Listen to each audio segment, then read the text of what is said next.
pessoal, tudo bem com vocês? Sejam bem-vindos aqui a mais um vídeo no canal. O vídeo de hoje é com a coxinha, né, coxinha? Coisa mais linda. Vai ser sobre imprinting. Mas o que é imprinting? Por que eu me interessaria por esse assunto? Na verdade, esse assunto aí, ele acomete a muitos lares brasileiros, né? Só que as pessoas não sabem que os comportamentos de suas aves, né, coxinha, sua mal educada, tem relação com o processo de imprinting, né? Então eu vou explicar aqui para vocês o que é o imprinting, o que isso causa, em quais situações se aplica e etc. Vamos lá. Então vamos começar. O que é imprinting? O imprinting não é nada mais, nada menos que a forma de aprendizado onde o animal ele adquire o seu senso de identificação de espécie. Então, o senso lá onde ele se identifica com a espécie que ele é, né, coxinha? Os animais, eles não sabem o que são quando eles nascem. Eles não nascem sabendo que eles são daquela espécie. Então, eles imprimem, eles veem, né? Eles imprimem ali os pais deles durante um período crítico de desenvolvimento. Depois disso, eles se identificam com essa espécie pelo resto da vida deles.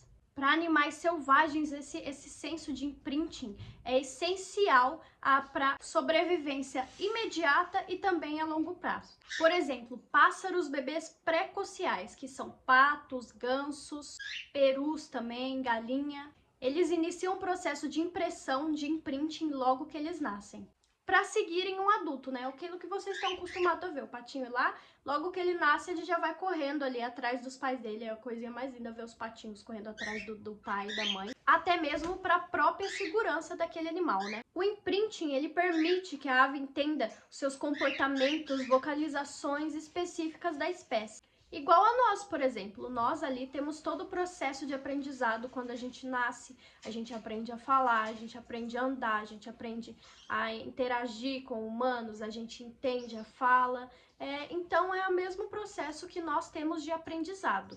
E também ajuda aves a se identificarem visivelmente com os de sua espécie, o que vai ajudar lá futuramente eles escolherem os seus parceiros para o resto da vida, né? O momento de estágio de imprinting, ele varia de espécie para espécie, então não tem um tempo certo geral para todas as espécies, não.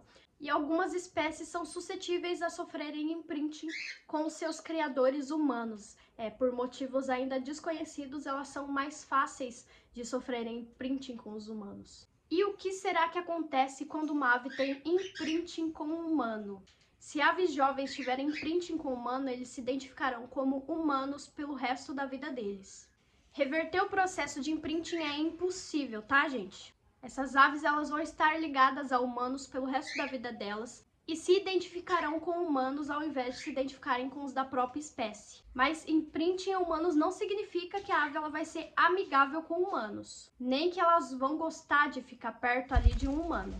Na verdade, os pássaros que têm imprinting com humanos, eles não vão ter medo de humanos. E essa falta de medo, às vezes, pode levar à agressão contra os seres humanos. Não é incomum ver uma ave que sofreu imprinting com humano ter comportamentos agressivos e territoriais com o mesmo, assim como eles fariam com os membros da sua própria espécie. Aves com imprinting humanos também sempre têm dificuldades em se comunicar com as aves da sua mesma espécie. Vocalizar, postura, socialização e ter medo de humanos é algo que é ensinado para elas pelos pais, irmãos e outros da mesma espécie. E geralmente aves impressas também não são aceitos pelos da mesma espécie. Provavelmente porque elas exibem comportamentos estranhos para eles, né? E também não têm a capacidade de se comunicar corretamente. Essas aves se encontram em uma área cinza, elas não conseguem nem se comunicar com os de sua espécie, nem se comunicar corretamente com humanos. Se comunicar, interagir, expressar seus comportamentos naturais. E outra coisa interessante é que essas aves, elas, em uma situação de resgate de animais silvestres, elas não conseguem voltar para a vida livre na natureza. E por que a gente está falando disso aqui no canal? Para entender melhor como funciona a cabeça de uma calopsita, que é uma ave naturalmente de bando, que tem toda uma necessidade de viver com os de sua espécie, o que está acontecendo ali dentro quando ela não vive com os de sua espécie. Então, as calopsitas machos, por exemplo, elas geralmente agem obcecadas por alguém, por algum objeto, por alguma coisa, algum espelho também, tá, gente? Quando elas não têm outros de sua companhia. E também acontece com algumas fêmeas, mas essa obsessão normalmente é mais vista em machos. E quando o objeto, a pessoa e etc. não devolve o afeto da ave, isso pode gerar uma frustração enorme, uma agressividade, vai tornar ali uma ave mais agressiva. Por exemplo, eu conheço uma calopsita que ela adorava um pano amarelo, e sempre que ela via aquele pano amarelo, ela cantava e ela vivia com aquele pano amarelo. Se ela ficava sem, ela vocalizava, ela era territorialista e ciumenta com aquele pano amarelo. E essa ave, ela ficou muito irritada quando esse pano ele foi removido de perto dela. Mas depois de um tempo que esse pano ficou lá escondido, essa ave esqueceu que ele existia e os hormônios da ave se acalmaram. Se um humano é objeto de afeto dessas calopsitas, de imprinting, então esse humano vai precisar agir de uma maneira um pouquinho diferente com ela. Você pode ser o destinatário ali dos carinhos da sua ave por um momento e do nada ela começar a bicar você, né, coxinha? Do nada você tá fazendo carinho e ela vira e te dá uma bicada. Por que isso acontece? Isso é resultado de comunicações mistas. Só que a calopsita ela vai ver você como companheiro e para ela você deveria estar ali lisonjeado daquela companhia, daquele carinho dela. Então, se ela tá bicando você, é porque provavelmente você não tá agindo como um companheiro adequado deveria agir, como um da mesma espécie dela. E aí a ave ela se frustra. Um companheiro de calopsita ele geralmente não se comporta da maneira que você se comporta. E aí não necessitaria por ela ser mordido, né? Então, para você, parece que sua calopsita ela tá fora de controle, mas na verdade, para ela é você quem não faz sentido. E esse tipo de comportamento ele não pode ser estimulado, porque ele gera desvios comportamentais como esse, de agressividade, territorialismo, ciúmes, tudo que eu citei, que podem afetar até mesmo a saúde dela.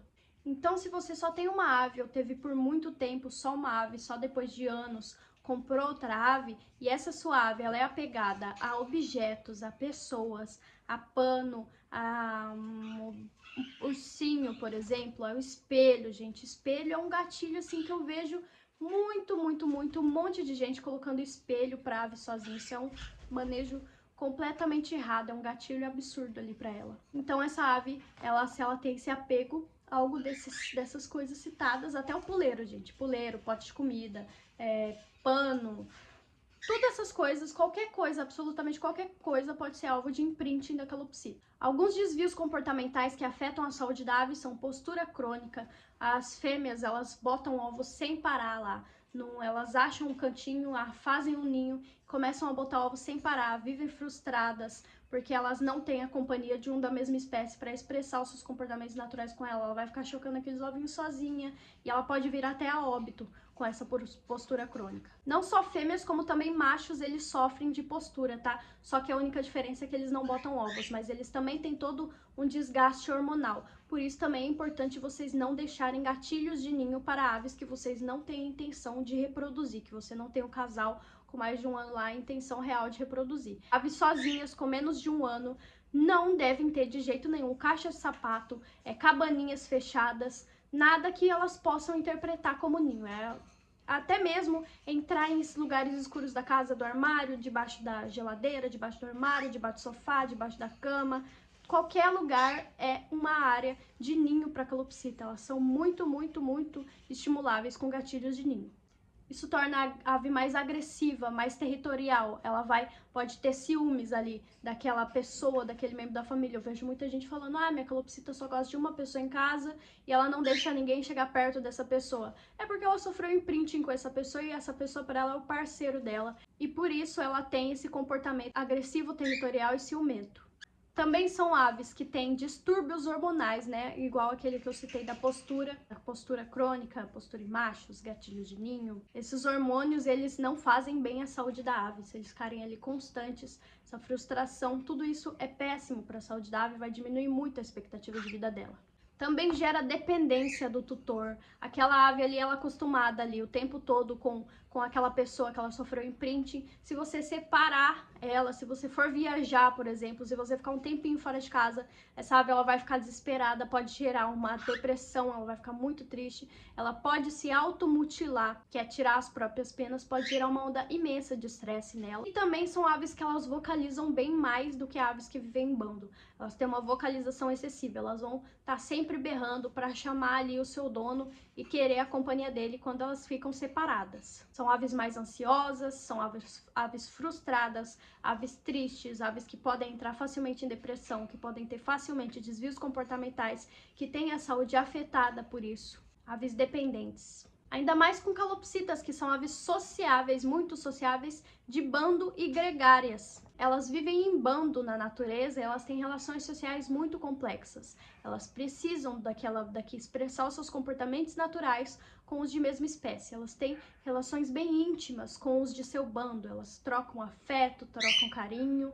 E expressar os seus comportamentos naturais é parâmetro fidedigno para bem-estar animal, gente. Sim, a ave ela necessita expressar os seus comportamentos naturais para ter ali uma qualidade de vida elevada. E um dos principais é expressar os seus comportamentos naturais com os de sua espécie. Esse tipo de comportamento natural, ele está presente ali todo momento da vida da ave. Se você tem um bando aí na sua casa de calopsitas, você sabe que eles estão a todo momento interagindo uns com os outros. Quanto vocalizando, quanto comendo, quanto se acariciando, enfim, de qualquer maneira que seja.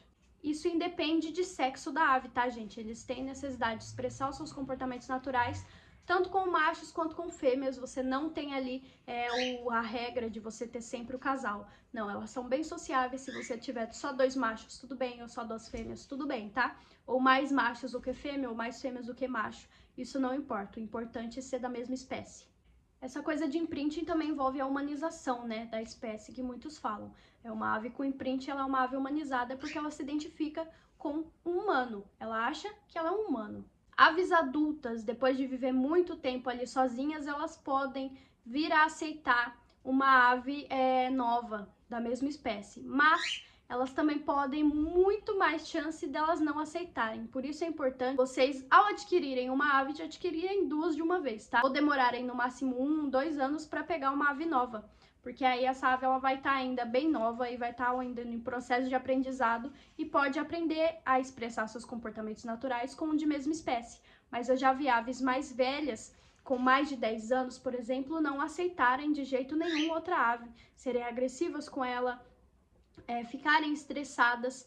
Então vocês têm que analisar isso. Mas também já vi aves com mais de 10 anos aceitarem de boa, tranquilamente, outra ave e expressarem seus comportamentos naturais depois de muito tempo sem fazer isso nunca na vida, né? Então é bom vocês testarem, só que se vocês forem testar isso, tiverem uma ave na sua casa, tiverem interesse em adquirir uma ave nova para fazer isso, para expressar seus comportamentos naturais, vocês têm que ter em mente que pode não dar certo. Vocês têm que ter em mente que vocês vão ter mais responsabilidade em cima de vocês se não der certo. Você vai precisar arrumar uma companhia para essa outra ave que vocês adquiriram, para ela ficar junto com a outra enquanto a outra fica sozinha, ou realocar a nova ave adquirida se não der certo. Mas eu acho, na minha opinião, essa aqui agora que eu vou falar é minha opinião, que não custa tentar. Se for em prol do bem da ave, se isso for fazer bem para a ave, em algum ponto, você pode tentar. Se você tentar e ver que realmente não dá certo, então aí você toma essas medidas que eu disse. Mas vocês também têm que ter em mente que essa aproximação, ela tem que ser aos poucos, gradativa, tá? Não vai lá enfiar a calopsita na gaiola da que você já tinha e resolver que eles têm que se dar bem. Alguns casos isso dá certo, sim, isso dá certo. Mas nesses casos de imprinting é bem mais difícil isso aí dar certo. A ave ela tem que se acostumar com a presença da outra ave e por aí vai. Ela tem que ganhar a confiança da outra ave no mesmo processo que a gente faz para amansar elas, que é para elas ganharem a nossa confiança. Então, você tem que primeiro começar com cômodos diferentes para principalmente por causa da quarentena, né? Mas também para essa ave escutando as vocalizações da outra, se acostumar a isso. Depois no mesmo cômodo, mas ambas em gaiolas fechadas, lado a lado, para elas se acostumarem com a presença do outro e tudo mais. Depois você só solta a calopsita que você já tinha antes, para ela se acostumar, ir lá explorar a gaiola da outra ali, ter um contato talvez já, e depois ambas soltas até elas se acostumarem. E daí, se você vê que as 2 se deram bem, você junta na mesma gaiola. Se não, mantém elas em gaiolas separadas. Eu vejo bastante gente tendo mais de uma calopsita, tendo 2 calopsitas em gaiolas separadas. Também é possível, só ficarem no mesmo cômodo e expressarem seus comportamentos naturais quando soltas, tá? Se você soltar sempre. Então, você tem que ter tudo isso em mente. Isso vai um processo de paciência, persistência. Pode demorar meses para ela aceitar outra calopsita. Então, tenham isso em mente. Um ponto importantíssimo do imprinting, gente, é para criadores que vendem aves na papa. Aves criadas na papa têm a chance, assim, muito alta de terem imprinting com o humano, principalmente imprinting sexual, onde ela imprime aquela pessoa como parceiro dela.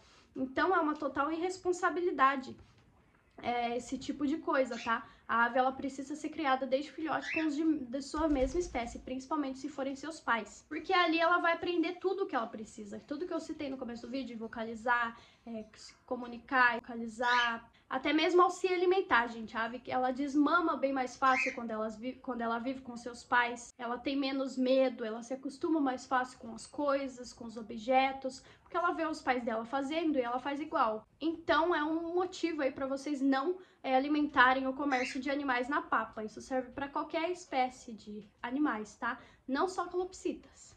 Qualquer espécie de aves. Se a sua ave ela é apegada a algum objeto, alguma pessoa, se essa ave pede gala ou acasala com essa pessoa, com esse objeto, se ela tem esse apego, se ela vê como parceiro, então isso pode ser um problema. E o que a gente pode fazer para ajudar a reverter esse problema? Vou falar aqui para vocês alguns pontos. Vocês deixem aí anotadinho. Vou também deixar escrito aqui do meu lado, tá, pessoal? Para vocês verem certinho, darem um print na tela, porque isso é muito importante de se fazer. Não só em manejo de aves com imprinting, mas também o manejo normal das nossas aves. A maioria dos pontos que eu vou colocar aqui devem ser feitos, principalmente também para aves que estão em postura. Se você tem mais de uma ave e ela entra em postura crônica ou uma postura indesejada, ou você quer evitar que ela reproduza, você que tem um casal aí e não quer que eles reproduzam, você pode seguir essas dicas que eu vou dar. Primeiro lugar, remove esse objeto que essa ave ela vê como parceiro. Se for uma pessoa, essa pessoa ela vai ter que se afastar por um tempo dessa ave. Se for a mão dessa pessoa, ela não vai mais poder deixar a ave com essa mão, tendo gatilho sexual com essa mão, talvez. Eu vejo muita ave acasalando com mão aí.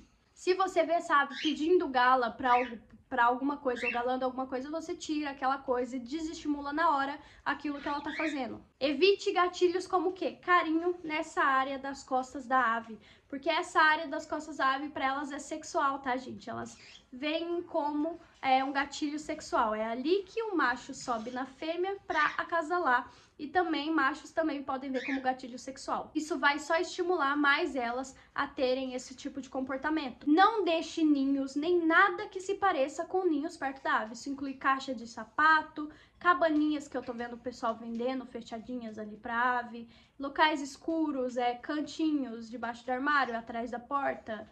Não, gente. Elas não têm a menor necessidade de terem essas casinhas, essas caixinhas, que muita gente acha fofo. Isso faz mal para a saúde delas, é terrível, é gatilho de ninho. Ninho só se a ave for reproduzir, se você tiver o casal e a intenção for reprodução. Mais nada. E também reprodução é um trabalho para criador, não é só porque você tem um macho e uma fêmea que você pode reproduzir, tá, gente? Então esse é tema para outro vídeo que eu vou fazer. Rotina de manejo diário ali delas. Elas precisam de no mínimo 12 horas de sono, 12 a 14 horas de sono em local calmo, escuro, sem gente passando, para elas terem sono interrupto, tá, gente? Isso é muito importante.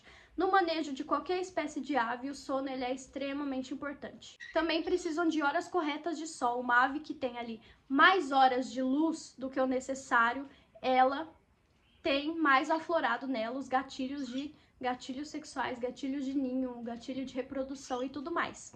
Então, o sol se pôs, apaga toda a luz e deixa a sua ave dormir. Não vai deixar a luz acesa para ela ter mais horas de sono de luz do que o necessário. Também banhos com água servem como enriquecimento ambiental. Então, você oferecer o banho para sua ave ali, eu tenho um vídeo no YouTube falando sobre como oferecer banho para sua ave. Eu vou deixar linkado aqui. Você oferecer o banho para ela também serve ali como uma distração para ela não entrar em postura. Outros enriquecimentos ambientais. Enriquecimento ambiental é muito importante para evitar esse comportamento na ave. Ofereça diariamente enriquecimentos que exercitem o corpo e mente da sua ave. É essencial para ter uma boa qualidade de vida. Uma ave feliz é uma ave que tem enriquecimento mental. Uma ave feliz, relaxada. Dificulta a maneira dela achar a comida dela, você faz um forrageamento ali, você coloca no meio de cascas daquela palha de milho, você amarra, você coloca no meio de couve e amarra ali a comida dela. Ofereça brinquedos interativos, onde ela tenha que interagir para conseguir o que ela quer. Onde ela possa roer com casca de pinos, com pinha, com madeira natural. Um viveiro grande também é importantíssimo para a ave, para o bem-estar da ave. E se a ave puder, tiver acesso ao voo, é melhor ainda, porque voar é o principal enriquecimento ambiental de uma ave. Enriquecimento ambiental é aquilo que eu disse anteriormente. Tudo que faça a ave expressar os seus comportamentos naturais. Voar é o principal para uma ave. Ajuda ali na saúde física e mental dela, aumentando até mesmo a expectativa de vida. Esse também vai ser tema pro próximo vídeo, que eu acho que sai semana que vem. Arrumar uma outra ave da mesma espécie, independente de sexo, também pode ajudar. Lembrando que o processo de aceitação da nova ave pode ser demorado, vai exigir aí muita paciência e persistência da sua parte. Dependendo do estágio hormonal que a ave se encontra, muitos casos só podem ser resolvidos com medicação. E tem poucos médicos veterinários no Brasil que trabalham com esse tipo de medicação para esse tipo de situação hormonal. Precisaria de uma ida em um veterinário especializado em aves para analisar certinho o caso. Mudar as coisas no ambiente da ave de lugar todo mês, tanto dentro da gaiola quanto fora dela, no ambiente todo mês. Isso é uma maneira de desestimular a ave e evitar que eles tenham uma postura. Casos de fêmea com postura crônica, principalmente, vocês precisam de uma ida a um veterinário especializado em aves, porque realmente pode levar a ave a óbito, tá, gente? Não é brincadeirinha, não é patifaria, não é... enfim... não é mimimi, como muita gente fala, é caso sério mesmo. Eu já vi isso acontecer com várias aves, eu vejo todos os dias aves com imprint humanos, eu vejo todos os dias aves com desvios comportamentais como esses, de postura e etc., por causa disso, e sofrendo as consequências disso. Então, tomem muito cuidado com isso, gente. Eu ando vendo muita gente aí achando bonitinho a ave sozinha, com caixa de sapato, falando que é a casinha dela, tudo mais, e a ave ali é agressiva, protegendo aquela casinha, é por causa desse processo de imprinting. E o que eu falo aqui pra vocês não é tirado do nada, não é opinião, é fato baseado em estudo, em artigos científicos. Vocês podem ter acesso a ele só pesquisar sobre imprinting em inglês aí no Google, e pesquisar artigos que vocês têm de rodo a rodo.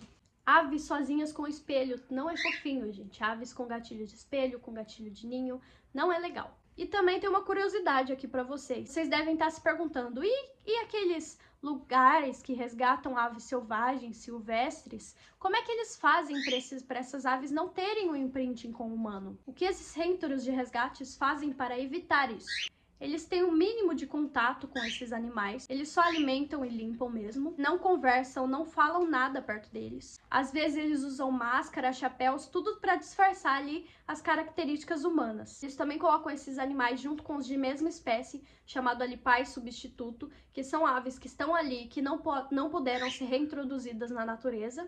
É um modelo adulto, né? Que mostra ali o comportamento adequado da espécie e reforça o medo nos humanos. Então esse foi o vídeo de hoje, eu espero que vocês tenham gostado do vídeo, espero que tenha servido pra vocês, que vocês tenham entendido tudo certinho. Se ficou alguma dúvida, vocês podem deixar aí nos comentários. Também tô com uma novidade, gente, vou deixar o link na descrição, estou com um grupo no Facebook novo. Antigamente eu tinha um grupo, só que infelizmente o Facebook sumiu com ele, do nada. Então eu criei outro chamado Mundo Psito, o mesmo nome aqui do canal e do Instagram. Também sigam no Instagram, não esqueçam. E lá vocês podem tirar suas dúvidas, postar suas aves do dia a dia, tudo mais, falar diretamente comigo. Então é isso, se inscrevam no canal, deixem o seu like, não esqueçam de deixar o seu like, isso mostra pra mim que vocês estão gostando do meu conteúdo. Deixem ideias de próximos vídeos nos comentários, sua opinião, crítica construtiva, e até o próximo vídeo. Um beijo, né, coxinha? Falei um beijo, pessoal, um beijo.